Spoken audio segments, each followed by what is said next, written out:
G'day, it's Dr. Kieran Richardson, Specialist Physiotherapist and the Director of Global Specialist Physiotherapy. I'm very excited to be speaking to Brad Beer from Pogo Physiotherapy on the Physical Performance Podcast.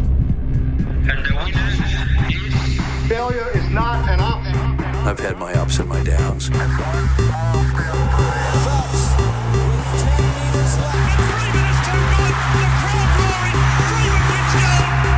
think it's an absolutely breakthrough experience. Welcome to the Physical Performance Show, the show designed to inspire the pursuit of your physical best performance. I'm your host, Brad Beer. Listen in as we delve into how the world's top physical performers achieve their success, as well as the highs, the lows, and the journey of getting there. Let's get ready, set, let's go. Welcome to episode 362 of the Physical Performance Show, proudly brought to you by Pogo Physio's online telehealth consultations. I'm Brad Beer, sports and exercise physiotherapist by trade and training, and founder of Pogo Physio.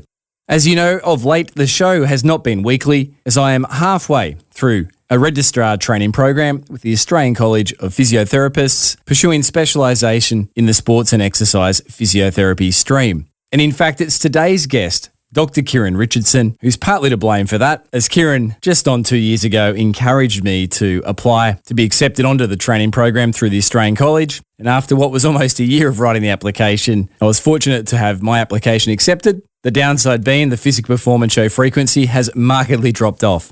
And on today's expert edition, featuring Dr. Kieran Richardson, we explore the topic of the conservative management of ACL injuries. Now, most of us would know someone that has injured their ACL. Many would know those who have had surgery. And some of us may know people who have injured their ACL by way of rupture, who have in more recent times, or perhaps prior, not undergone ACL reconstruction surgery. The conservative management of ACL injuries is certainly a topic of hot debate in the sports medicine community. As with any medical intervention, there seems to be pros and cons. But in Australia, we actually have the highest rate of ACL reconstruction surgery in the world. There's no doubt we are a sports-loving nation. However, ACL reconstruction surgeries are on the rise, and markedly so.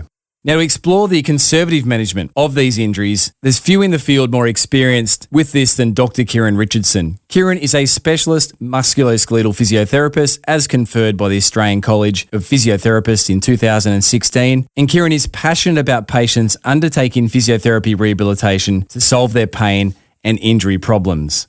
The 2-year specialist training Kieran undertook through the college is the most rigorous post-master's degree clinical program for musculoskeletal physiotherapy in the world. Kieran utilises a research-based comprehensive approach to each client as an individual, tailoring a specific management plan to achieve significant long-term outcomes. Kieran has a special interest in ACL injury, non-surgical management, running national workshops and lectures on the topic. Kieran is the Director of Global Specialist Physio.com and available online for expert opinion. And on today's episode, Kieran outlines the what, the why, and the how of non-surgical management for ACL injuries. So get ready with your pen and paper. Here is my conversation with Dr. Kieran Richardson, the conservative management of ACL injuries.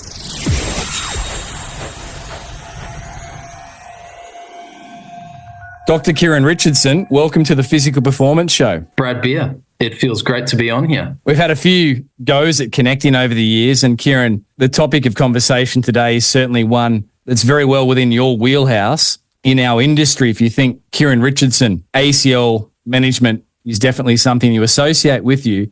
And over the years on the Physical Performance Show, Kieran, we've explored the rehabilitation of surgical ACL patients with Mick Hughes.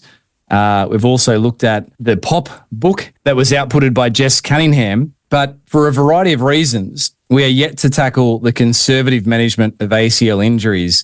And as I reflected on the reasons for that, I think part of it was my own professional bias. Up until recently, starting the specialisation process here in Australia through the Australian College of Physiotherapists in the sports and exercise stream, which you encouraged me to do, I really hadn't put my head down the rabbit hole too far to really look at this. But now that I have, I feel it's time that we bring this to the listenership of the Physical Performance Show. So it's a big topic, Kieran. But should we just start with some of the real practical, basic things, almost like a walkthrough for an ACL injury? Firstly, what is the ACL, Kieran? The ACL is the anterior cruciate ligament, and it's one of the ligaments within the knee joint that connects the knee top to bottom, back to front, and it has a role in stabilizing the knee, particularly stopping the shin coming forward on the knee, but also in rotation when the knee's fixed on when the foot's fixed on the ground. Sorry, it's kind of synonymous with sporting injuries, and anyone who's got an interest in sports would have heard the term and the acronym ACL. It's just so common. Most people in the general population have an idea that it's a part of the human body and it's associated with common sporting injuries. And what are the mechanisms that can disrupt the ACL ligament or rupture the ACL ligament or sprain the ACL ligament, Kieran? Yeah, there's a few. I guess the most common ones you'll tend to see will be athletes who are running in a direction. They'll then decide to change direction with their foot planted on the ground, and their knee will turn in, and it's almost their body will keep going and then one way, and the knee twists in another way, and they'll hear and feel a pop oftentimes, and then they'll collapse to the ground with pain and swelling thereafter. That's probably your most common without contact. So they're just running and then they'll change direction and feel it, or generally it's at a faster pace. Some patients will be contacted, so they'll be hit by another player, or I've actually had a patient hit by a cow before, would you believe, when he was giving birth to it, which is a whole other story. So it can be contacted. It can also be in hyperextension. So some patients will rupture their ACL when their knee's extended beyond its natural confines. And then you can have workplace accidents and things like that as well, which I do see in my career. And how common are ACL injuries, Kieran? Obviously, it's more associated with certain sports, and in Australia we have the AFL, and it's a very well publicised game. So the public tends to hear about players rupturing their ACLs, but how common are these injuries? Extremely common. It's extremely common. So in Australia, it's a very, very common knee injury every single day. Patients around Australia, let alone the world, are having these injuries. And I guess what fascinates me and what I try to get my head around is, once the injury's happened, what are we deciding to do with this patient? And what are the reasons for that? And specifically, what evidence are we using to inform that decision? And that's where I guess you mentioned the rabbit trail. That's where it gets a bit more interesting. It's a very, very hot topic currently. I thought it was a hot topic when I started looking into it around 10 years ago, but it's even more so now. And you're very much at the fore of the conversation domestically here in Australia, but also internationally. You're sought after for your opinion, particularly on the conservative management side. It certainly doesn't mean that surgical options aren't there for patients, and you're very balanced in your approach. Just before we jump into the management of these injuries, Kieran, why does the ACL matter so much in terms of it as an injury? Well, it matters because anyone should ideally have not had the injury in the first place. So it's important that if you can avoid having an ACL injury, you want to do that. And that's a whole nother topic. And there's experts in the field who could produce data more readily than I can. But it's very well known now that you can prevent the risk of having an ACL ever by doing a prevention program. And that should be happening at a grassroots level. It almost always happens at the elite level, and semi-professional level, sometimes it doesn't. But there's high-quality research that doesn't actually need to be investigated anymore. We know these programs work, but it doesn't happen. So it's important because it helps you have a more normal body. If you haven't injured it, it's always best. But if you have it injured and then it's not correctly stabilized, however that may be, assuming it doesn't heal, your muscles in your leg are strong enough to cope or take over the effect of the ACL, or it does heal, it needs to heal satisfactorily so that you can return to the sport that you were doing before with mitigating risk, or whether surgery is necessary. And so it's super important that once you injure it, that you have some kind of stabilization protocol that's employed.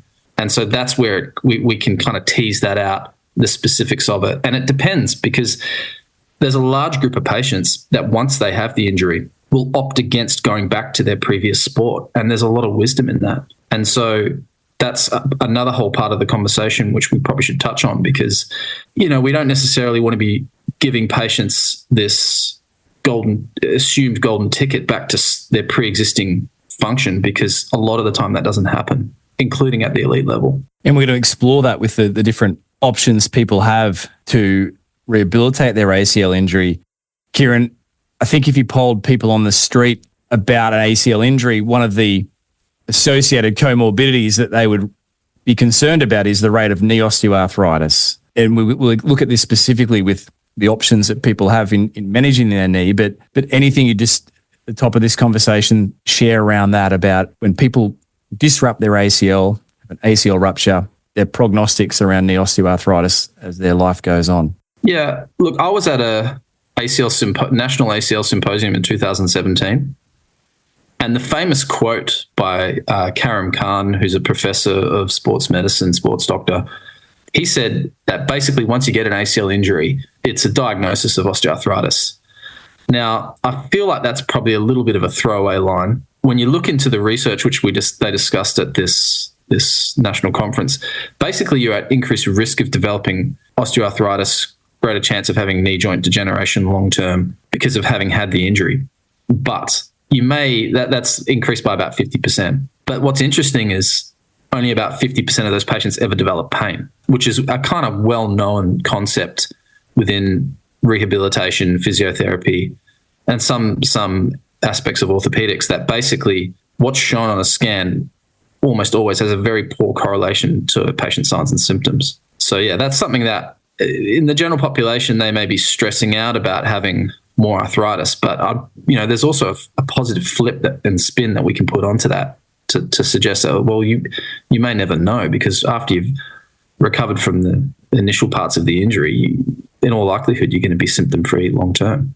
Yeah, I think there's an emerging conversation that's infiltrating the public around that. There's a long way to go, but the radiological findings of osteoarthritis, if we want to call it that, on imaging don't always overlay with symptoms for patients or athletes. Yeah, and it's an easy path that patients and trap that patients can fall into, and it's been shown in multiple studies across the body that once you get a high-powered image like an MRI, you tend to focus on the results of that and the language that the conclusion comes from the report: degenerative change, superficial fractures within the knee, ACL rupture. Like how all these words are interpreted is normally catastrophically from a patient, whereas there are some international guidelines that suggest that this knee injury, an ACL injury, is a joint sprain. And so when it's presented like that to the patient, it's a lot different, and they don't really take it quite as serious. But obviously, it's an important injury. But there's this whole narrative that comes along with the injury, as you said, like talking more general population level and how patients interpret that. And I think clinicians can step in and actually oftentimes frame it in a more accurate way and positive way for the patient. I think culture plays a large part in that around, particularly here in Australia. ACL injuries are seen, in the sporting population, AFL player, to be, this almost like in many ways a life sentence for their playing future and a black stain on their resume. So much of that plays a part too, right? Oh, for sure. But there's absolutely no question that how the elite athlete is managed trickles down to the general population, and the kind of language that you'll hear in the media: devastated, athlete or club is devastated, the worst possible news, scans confirm they need surgery. This kind of language will often then drive an early surgery for the athlete. And then sometimes, and more oftentimes than not, the patients can then follow that same pathway. Yeah, language matters, context matters, and being informed around science-derived options matters. And let's go there now. So what options, Kieran, does someone have if they've ruptured their ACL? We're speaking mid-2024. Yeah, well, there's heaps of options. And so I think that's probably the most important point. Surgery is one option. And there'd be a very, very strong research argument that it's the last option. It's never off the table. But all too often, I think the patients assume it's their only option. And if you look at statistics and if you look at the healthcare systems and if you look at what's happening in reality, as you said, I guess, in the court of public opinion, the patients believe that. And so that's not true. And that's the first key thing, is they've got options. So patients can have early surgery. So they could, after the injury, essentially get it done within a matter of hours if they wanted to. But, it's typically within if they're wanting that pathway and they're committed to that, they could get it within a number of weeks or days or weeks. You can do a period of prehabilitation where you're allowing the joint to settle down, getting the knee range of motion full, getting your walking pattern more normalized, helping to trust your knee a bit more, getting it stronger. You can do a strengthening and conditioning program overseen by an experienced and trained physiotherapist with the option of surgery if your knee is unstable. You can do a bracing protocol, there's a few out there. In fact, we've known since the mid-1990s that you can brace the knee and increase the likelihood of healing. And you can also choose to adapt, which is this concept of deciding within yourself that, look, it's probably too risky given my goals and stage of life or where I see myself in the context of this injury. You can choose to not go back to high-level pivoting, which is one of the ones I think is often missed and not discussed with patients, because most of the patients I see, Brad, are general population, and a lot of them aren't so fussed whether they go back to a change of direction level 1 sport like soccer, rugby, AFL, netball. They just want to be able to play with their kids, keep active, run, trail run, ski maybe, play some tennis, which is a bit different. It's a different level and lower risk. And I think that's part of the conversation which should emerge more. So there's, like you say, there's lots of options that exist. And just to loop back to your comment there, that surgery is not the only option and it shouldn't be assumed. We understand how that can be assumed, that's, in your words, the court of public opinions, many people's only thought. How did that get to be the case? How did we get to have this immediate thought, I need surgery, and then we'll work through some of these treatment options? And I know this is something you're very passionate about. That's a tough one because there's always been this option to not have surgery. It's not like the surgery itself is elective. And I was a part of a scientific debate with a professor of orthopedic surgery, and he says he tells every single patient, you can elect to have this. It's not a life-threatening surgery. You can elect to have it or you can elect not to have it. And so we've known really since the 1980s that there's groups. There's a surgeon, Noyes, Noyes, and he would say, look, the rule of thirds was what he used to say, that a third of people need surgery, a third of people do well without surgery, and a third of people ultimately adapt, which is what I was alluding to before. But yeah, there's been propagation of surgical techniques, and a large part of that is industry driven and healthcare pathway driven. So particularly in countries like Australia, where you've got healthcare models that are really pretty skewed towards surgery. There's certainly no Medicare item number for early non-surgical opinion, bracing protocol opinion. It's a pretty seamless setup for surgery in Australian context, in the US context, in other westernized countries. And reading some recent websites on the industry itself, there is a lot of commitment to increase production around that. So that we're foolish to think that the business of surgery is not a factor. That is a factor.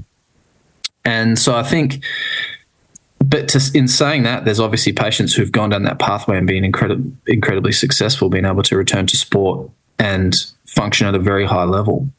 And so it doesn't mean that it's useless or we're sullying that, but it's just that when you start looking into the science of it, and the best quality science, and then the emergence of new protocols, it's not quite, it's a lot more nuanced than how we used to think. And human beings do have a tendency to be dichotomous.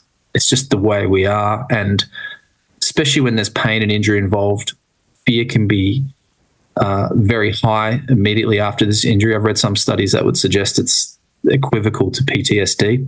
And I've seen that play out in clinical reality where the patient's incredibly stressed. It's not uncommon for patients to be crying either in face-to-face sessions with me or in online consults. So, yeah, there's been multiple factors that have led to it becoming this narrative that we've tied to surgery, but a lot of that is not necessarily scientific. Let's just paint a picture. Someone has had an ACL reconstruction, just in roundabouts, timelines for recovery. What are the risks with that? Anything you'd share around that in general terms? So someone has elected for surgical reconstruction. Yeah, it depends on the type. So I had a semi-professional patient player come and speak to me wanting a non-surgical opinion on their knee, and they had the classic unhappy triad of a meniscus tear, MCL tear, and ACL tear. They were told they needed surgery on all three. And I said, well, how about we'll just wait and see what the scan looks like at 3 months. I didn't pick them up till about 4 or 5 weeks after. Well, they couldn't get in till then. And so the meniscus had healed, the MCL had healed, but the ACL hadn't healed. And so he opted for a LARS, which is kind of out of vogue at the moment. And he had that, returned to training 3 months post and has been playing all season, and he's going great. So that's rapid.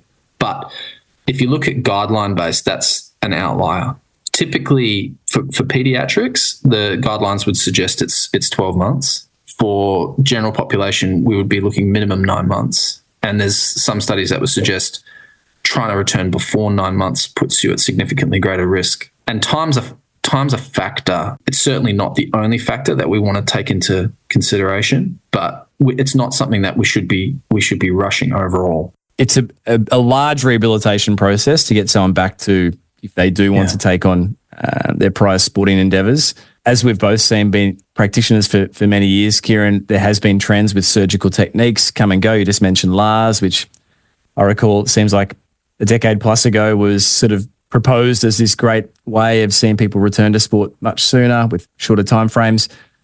But then we also know from the science that the rate of return to sport is around 50%, whether someone has gone through a surgical process or has elected to not go down a surgical pathway, correct? Yeah, well, the rates are the same, which is what a lot of people will find fascinating. So if you're wanting to go back to a high-level sport, whether you choose no surgery or whether you choose surgery, the rate of likelihood of you returning successfully is the same. So that's from a scientific data point of view. But I guess the real world is you don't want to not have surgery, go back and your knee give way the first game. Likewise, you don't want to go through 9 months of rehabilitation after surgery and your knee buckle and rupture your graft. And I've seen both of those. So either way, there's still increased risk. Yeah, I mean, the statistics do reference that about 1 in 5 people can have a second ACL injury in either knee after ACL surgery. And the risk increases to 1 in 4 for those that do go back to sport. As you'd kind of expect, the risk is higher. So I think we're not downplaying the role of surgery here. Of course not. There's a valid role for surgery, but at the right time for the right patient, of course. But it's not a magic panacea. And I think going through my physio studies before I started to look down the rabbit hole, I had a naive view that that was the one best solution for everyone. And I even recall, and I reflected on this knowing we were speaking today, I was out running this morning, and I remember being at La Trobe University, a fairly progressive university internationally in the field of sports medicine, for a lower limb tendon symposium. And in one of the breakout sessions led by some well-reputed tendon researchers, the conservative management of ACL injuries emerged as a talking point. And I remember sitting there, this was about 7 years ago, thinking, if I'd ruptured my ACL, I'd be having surgery. But now fast forward to 2024, I think I've probably flipped the other way. I definitely wouldn't be jumping to surgery. I'd be taking a 3 to 6 month period to see what I could achieve rehabilitating it without surgery. So there's risks. That's all. I guess the point is there's surgery is not a guaranteed amazing outcome. Yeah, and sometimes some of the rhetoric that I see bandied around from industry can make the consumer feel that, like when I hear the term gold standard, reconstruction is gold standard. That's not a scientific term. It's more of a industry term. So it downplays the idea that the patient could be at risk. I guess what's key is the patients certainly need to spend a lot of time researching their options, as we're talking about. They need to weigh up the pros and cons of those options. And a lot of this really should be led by the first clinician they see. And I think this is a very, very key role of the physiotherapist, is to talk through those options in detail. So the patient should be able to espouse that back to them. And I've had some brilliant cases where, like, the patients, before meeting them, I had one guy write out a PowerPoint where he'd actually gone through and literally wrote a PowerPoint of all the different studies, and he wasn't even a healthcare professional. I had another guy have a complete mud map of different articles in red and green, for and against. So he'd come to his own conclusions just from, he was an analyst by occupation, but he wasn't healthcare. So I think patients if they look into it, they can start to see that it's not something you need to rush. And I think that's a key message and a phrase that I'll use with patients. Look, I've had very, very few patients regret waiting. None I can think of off the top of my head, but I've had quite a lot of patients regret rushing early intervention. And so that's what I think is super important. Something that a colleague in the industry, Stephanie Philbay, who's doing a great body of work around non-surgical options for patients with ACL injuries. Something Stephanie said on a podcast that really made me think. I've had 2 patellofemoral joint surgeries and am now 43 and probably dealing with a fair degree of changes in my joint, Kieran, and associated symptoms. And Stephanie commented that on the surgical side, there's a naivety that people are getting a new ligament and that it's going to function like their organic ACL did. They're not really necessarily taking into account that the fact that the tibial tunnel drilling disrupt the cartilage, either side of the thigh bone, the femur and the tibia, the shin bone. And I think it's something that there is a degree of naivety around what effects that can have in terms of manifesting changes in the knee, and anything you'd sort of share around that. I mean, I look back, I regret having 2 patellofemoral surgeries. I wish I had have waited, but I felt like it was my only choice. Yeah, I guess that's really hard. And if only we had a time machine, Brad, where you could go back in time to 1969 and stop that. But we've got to move on. It's tough for the patients because you want to counsel them if they've had that type of outcome, but you want to try and still look forward and see. I had a second opinion I gave as a part of a trainee specialist physio who'd seen a patient who'd had 4 surgeries, and she rated herself as only 50% better overall 4 years later. And I said, well, look, do you think you can actually improve? And she's like, yeah, I do. I think I can get better. And so there's always scope to improve. And in terms of the actual function of a reconstructed graft, if you look at it on MRI, and if you look at the shape of it, it's obviously, because it's a tendon, it does have a thinner structure than a normal ACL. It's flatter than a normal ACL, and the properties of it, so the collagen fiber type is different to a normal ligament. And so what Steph, I haven't actually heard that particular podcast, but she's correct in the sense we can't really say it's a new ACL in air quotes. That's not accurate. And there's a commentary by Evangelos Papos and Josh Zadro where they said a lot of patients are told this. They sort of said you're getting a new ACL. And I think that's not fair and accurate, and shouldn't be used in those terms. But there are patients who will need it because their knee is too loose to be able to do the things they want to do in everyday life. So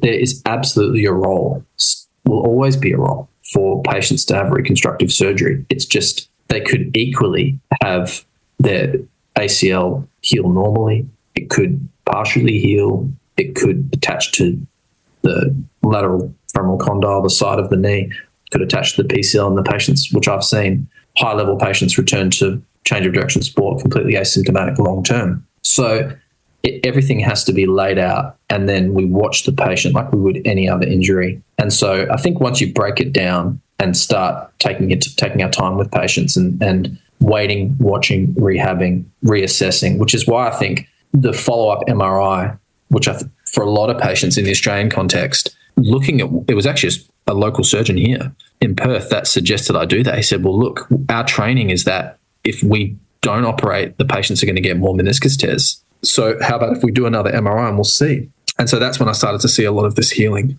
And so I guess then going back to the start, we're thinking, okay, well, what are we doing in between the first MRI and the follow-up MRI to potentially stabilize the knee and improve the outcomes? And that's where I think hopefully future research will help us better predict what type of tears of ruptured ACLs, they tear differently. What type of tears definitively need surgery? What type of tears definitively need a bracing protocol? What type absolutely you're going to be fine with a rehabilitation strength and conditioning program? So we sort of need multiple studies to prove that. It will happen. It is happening. It's just this is probably going to take 10, 15, 20 years to answer those questions better. A definitive classification system around you've got this type of ACL injury. We recommend this based on the clinical experience, the science, your goals, like a holistic view on it. We're not there yet, but we will be in time. Absolutely. And so that's where it becomes no one has a crystal ball. And so that's where if you have the patient who's been promised the world and then it comes crashing down, it's hard to reconcile because the current science literally cannot predict. We cannot predict the outcome, even at the elite level. We can have some certainty, a degree of certainty, but not absolute. And I don't think we'll ever be absolute, but hopefully it should become more obvious. Yeah. You're listening to Dr. Kieran Richardson on this expert edition of the Physio Performance Show, sharing around the conservative management of ACL injuries. Now, if you missed last episode of the Physio Performance Show, episode 361, it featured Associate Professor David Butler with an expert edition that we themed Explaining Pain. David is a doyen in the pain science world, and here's a snippet of David's sharings. SIMS, safety in me. So just that first category, things you hear, see, smell, taste and touch. A DIM could be the sound of an ambulance. The DIM could be looking at something, or even the smell of burning. If you've been unfortunate enough to be involved in an accident where there was burning, the smell of burning. So these are all DIMs, but the SIMs on that same category could be just blue sky. Getting out there and looking at a picture of a loved one, going into a park and finding 4 different shades of green, touching trees, get the dirt under your feet. These are all SIMs. So if you missed episode 361, jump back and get your pen and paper ready. But for now, let's jump back with Kieran Richardson on this week's episode of the Physio Performance Show, the conservative management of ACL injuries. So Kieran, the option to rehabilitate without surgery, in your clinical experience, you mentioned you've never had a patient that it's regretted waiting to not jump straight to early ACL reconstructive surgery. What does this rehabilitation without surgery entail? There's a fair conversation point at the moment around different bracing protocols. The cross bracing protocol has certainly got some attention within our industry, probably slightly out in the community. Can you just quickly speak to what the cross-bracing protocol is and then some of the other options people have for if they're not going down an immediate surgical pathway? Yeah. So the cross-bracing protocol is a method by which you can brace the knee up at a 90-degree angle, like the edge of a square type angle for an extended period of time. It's about 4 weeks. The patients from there can then slowly straighten the knee out. That is a protocol that does need to involve a medical doctor because there is a significant risk of getting a blood clot. And so you need to be on blood thinners, and you need to fit the inclusion criteria to be a part of that. So that's a specific protocol. My personal protocol is one that involves weight bearing and an extension block. So it's less aggressive. The patients can have their knee bent to about negative 30 degrees, and they have that for around 6 weeks. There's no mandatory blood thinning required, and they're able to bend their knee as much as they feel comfortable, and they can kind of weight bear as tolerated, just avoiding twisting, changing direction. And once that 6 weeks is done, they can kind of move from, they can either wean off the brace completely, or they can keep the brace hinges on just at the sides, and then again do a follow-up MRI at 3 months. There's some patients who either can't get a brace or don't want to get a brace, or you might see them at 5 or 6 weeks post-injury, and they've started rehabilitating. I've got one at the moment who's a semi-professional rugby player here in Perth, and he just couldn't get in to see me. And we were chatting, and he started his own gym and rehabilitation program anyway. And so we just made some modifications to that and then started supervising him. And so that's something you can also do.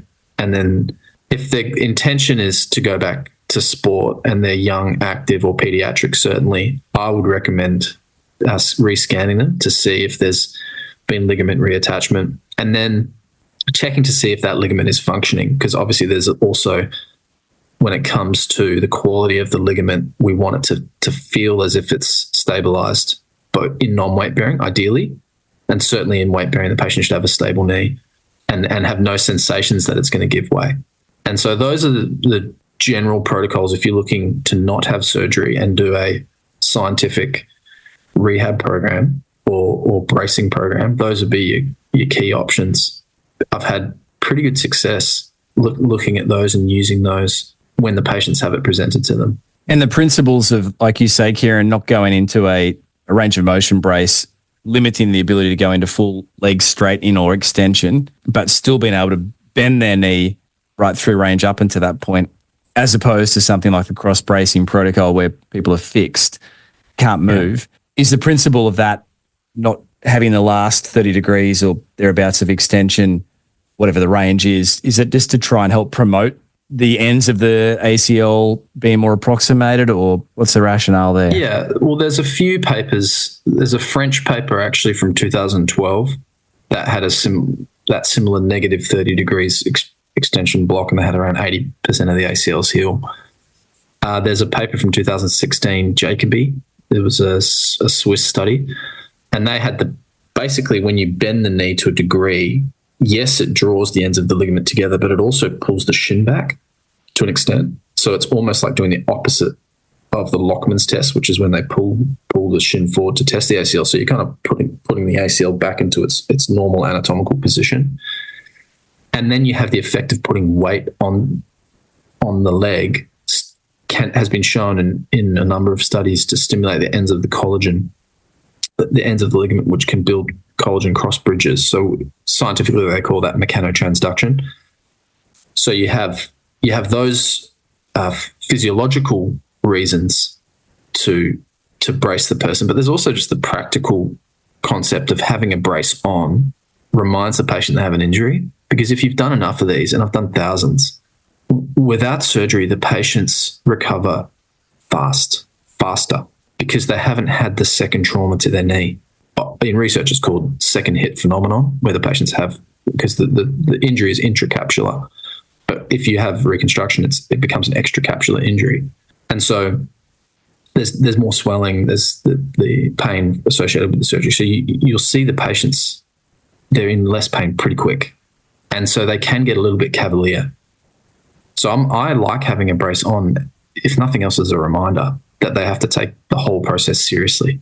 And so really, like I alluded to earlier, what would be absolutely best is if we could have some of these non-weight bearing protocols compared to a modified, less aggressive, to just rehab.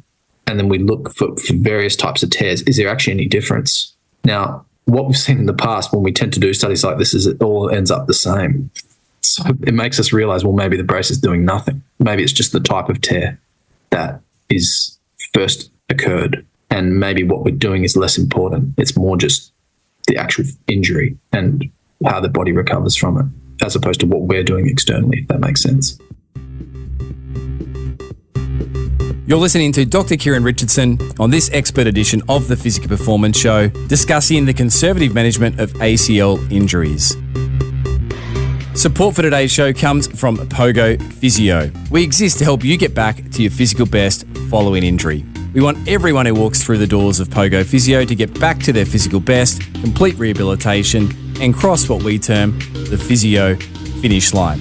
Our philosophy is simple. We do not wish to see you for a session more than what you require. However, we absolutely want to see you cross your physio finish line. To schedule your 45-minute online telehealth consultation with myself or any of the Pogo Physio team, jump over to pogophysio.com.au. But for now, let's jump back with Dr. Kieran Richardson on this expert edition.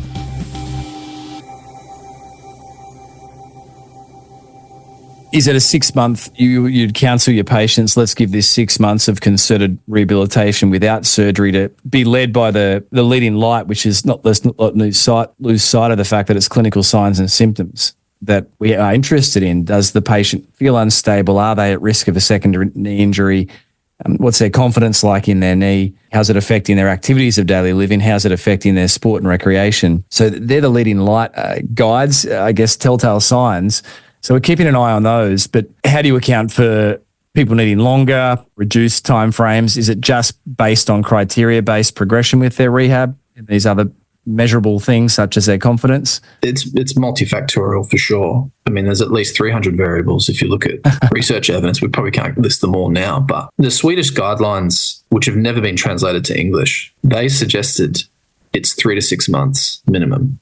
Okay. And that's with a rehabilitation no brace. My personal belief and what I communicate to patients is it would be minimum 6. If you look at all these healing studies that we've got now, which there is level 1 high quality evidence that ACL tears can heal, when they heal, it's not done at 6 months. There's additional healing that takes place from 6 to 12. So the ligament looks darker, looks more condensed, often can thicken and become more erect and upright.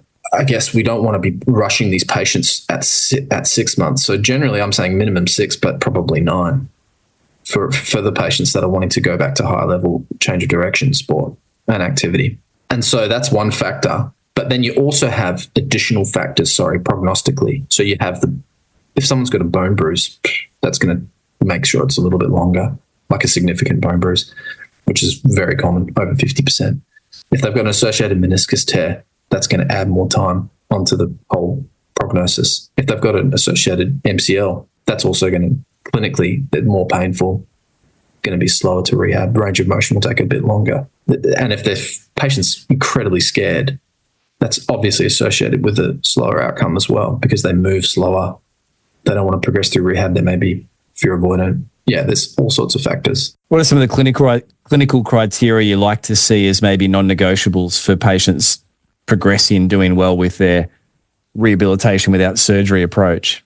I probably put it practically into 3 phases. So the patients have phase 1, try to heal the ACL, recover from the injury, get the pain down, get your range of motion as good as possible within 12 weeks. So I have each phase as probably 12 weeks, 3 months. Symptom relief, healing the ACL, I'd call that. Then you kind of move into strength and conditioning, which often can start to take place, but is less important in the first 3 months because it's more therapeutic exercise, adherence to the bracing. Then you move into strength and conditioning, which is more gym-based. Obviously, they probably don't have to do as much rehab per se, but they still want to start to do strength and conditioning principles, still doing exercise 3 or 4 times a week.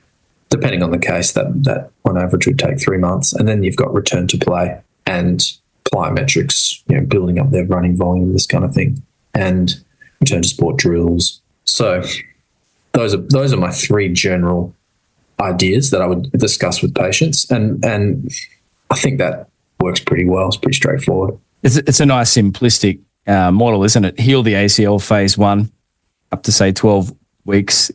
You cited that they may be using a brace in that period of time in your protocol, if you like, we'd call it Kieran's protocol. It could be, say, 6 weeks of not getting full extension for the variety of reasons you've espoused.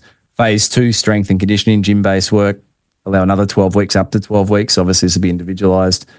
Phase 3, return to play, running workload, plyometric activities, drills, return to sport tasks, etc. So you're looking at, there's your 9 months there. Pretty much. I guess something that really jumps out to me is people are going to need to put the rehabilitation efforts in with or without surgery. Yeah. So I think that's something people can't dodge. Yes. It's the timing, whether they are open-minded to do the research and hopefully work with a practitioner that can give them a balanced view of their options. As healthcare professionals who are very passionate, and physiotherapists are very passionate about research, a lot of the patients, that's just well beyond where they're at. Like the kind of questions patients ask me is like, can I kneel down on the ground? If in 30 years' time, will I still have to do exercises? Can I go for walks in the woods? Like, these are the kind of questions that patients ask.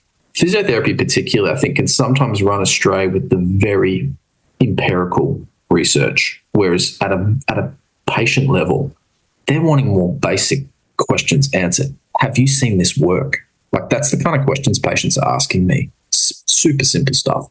The thing that I find frustrating is oftentimes in the traditional medical pathway, they feel rushed. They feel pressured. They feel hemmed in. I really want to emphasize that the patients, if you're a clinician offering non-surgical, that you allow the patient a lot of time, because it's not something that you can breeze over in 5-10 minutes. It takes a lot of time to dig into. And yeah, I think that way you also avoid risks, medico-legal risks, but also just the patients. That's why the patients are so satisfied that I see. Overall, obviously we can't appease everybody, but I think you're going to help your clients be more happy by taking this kind of approach. Spending time. This is an hour-long conversation we've had, and in many ways we've just touched the surface of these talking points. But that was the aim of getting you on, Kieran, is just to bring a balanced conversation around people's options if they do happen to have incur an ACL injury. Kieran, you're active in the space for both practitioners, for patients. Globalspecialistphysio.com is a fantastic repository of resources for those two groups, practitioners and patients alike. Anything coming up for you that we should keep our eyes or ears out for? Yeah, well, we've got, in terms of, this is a great podcast, Brad, but there's more podcasts coming up. So we've got Dr. Stephanie Philbay and I are going to be on a Physio Network podcast where we discuss a lot of these things, even in further detail. And I think that's going to be really good because you've got a passionate expert clinician and then you've got a passionate researcher talking about more nuance. I think that'll be great. I've got a case example that I'm going to be presenting on a podcast for Physio Network of someone who was told they didn't fit the cross protocol. They didn't fit, the ACL was not going to heal and that they needed surgery. They were told by 6 clinicians. We then took her through a rehab program, no bracer, ACL healed. So we've got cases like that, which I think, yes, it's a single case, but it just shows that there's so much more that we need to explore and discover and discuss. And then I run workshops for healthcare professionals where we discuss this in detail. I've got one coming up in Brisbane next month. That I think's going to be cool. And I like doing that either face-to-face or online. But my real passion, I see patients still a day a week, but my passion is to empower the clinician leaders with research to help them help patients. That model where leading leaders is something that I'm passionate about. So I think physiotherapy in Australia we've got some of the best physios in the world and some of the real leaders on a global stage. And so that's something that I want to see develop and grow and build. And also second opinions for patients. I think that's something that, as you know, if you're going through the specialist training, that's something that we are specialists within our own right. So getting physiotherapists to see themselves like that is something I'm also passionate about. Yeah, you bring so much to the Australian physiotherapy landscape, Kieran. I'm certainly a beneficiary of that, so thank you. Every guest of the show, Kieran, gets asked 2 set questions. The first is, and we're going to make this topic dependent, but if Kieran Richardson could boil everything he's learned about ACL management down into one single piece of advice for the listener of this show, And we can assume that maybe there's two categories of people listening in: the practitioners and the athlete who has an interest in an ACL recovery, so perhaps have been injured. So maybe by definition, it's two pieces of advice, one to each camp. What would that be? It would be, you can't ask too many questions. So if you're a clinician investigating this topic, you have to be committed to continually questioning. If you're a patient and you've just had the injury, I've had a patient write out 3 pages of questions, and I love that. I actually thought it was awesome because you could see the mental gymnastics going on. So not in a skeptical way, but they genuinely wanted to know. And so I think that's the part of science that I love, is just not being too fixed on one view and just respectfully questioning. So that's probably what I would leave. And that applies, I guess, to the practitioners and the athletes out there. And Kieran, everyone issues a physical challenge for the week. What's Kieran Richardson's physical challenge to listeners going to be? Don't rupture your ACL. Well, the old joke that we used to say, I don't even know if this is politically correct now, but we used to say exercise is good for you, sport's bad for you. So, like, I think, and I love my sports, don't get me wrong, but I'm past my prime now. But I still love going and shooting some hoops. So find something, find 30. I think that's, find 30 minutes of something is always good. But yeah, don't feel like it has to be sports. Exercise is good for you. Sport can be bad for you. That's rich, Don't Kieran. Quote me on that. That's thought provoking, and I think everyone that's laughing along can reflect on that and probably see the kernel of truth in that. Kieran, thank you for your time. It's been a great contribution to this show. As I mentioned at the top of the show, there's plenty of places for people to find you. I'd encourage people to reach out, connect, engage with the resources, and thanks for stopping by. Thanks for having me, Brad. Loved it. So there you have it, another episode of the Physical Performance Show. Now, I know the episodes are not coming fast at the moment. However, as possible, we will continue to sneak out episodes whilst I continue with my registrar training program. Now, if you'd like to find out more about Dr. Kieran Richardson and his materials, jump over to @global_specialist_physio on Instagram, or jump over online to globalspecialistphysio.com. Kieran's available for online consultations, as are his team. And if you're a practitioner in the field, be sure to check out Global Specialist Physio's wide array of teaching courses covering both clinical and non-clinical topics alike. If you'd like to connect on social with Pogo Physio, jump over to @PogoPhysio, with myself @Brad_Beer on Instagram. Or if you'd like to pass on some feedback or perhaps a featured guest suggestion, you can reach me via email b.beer@pogophysio.com.au. A massive thanks, as always, to the great folk who make this show possible: Daryl Misson, audio engineering; Susan Wilkins, show administration; Matthew Olding, show graphic design; and Milan Borrow, videography. You can search the archives of the show over at physicalperformanceshow.com, and there you'll find prior expert editions covering ACL injuries, including sports and exercise physiotherapist Jess Cunningham, author of Pop When Sport Brings Us to Our Knees, and also Mick Hughes, fellow sports physiotherapist, who explored the Melbourne Rehab Protocol 2.0 when Mick featured.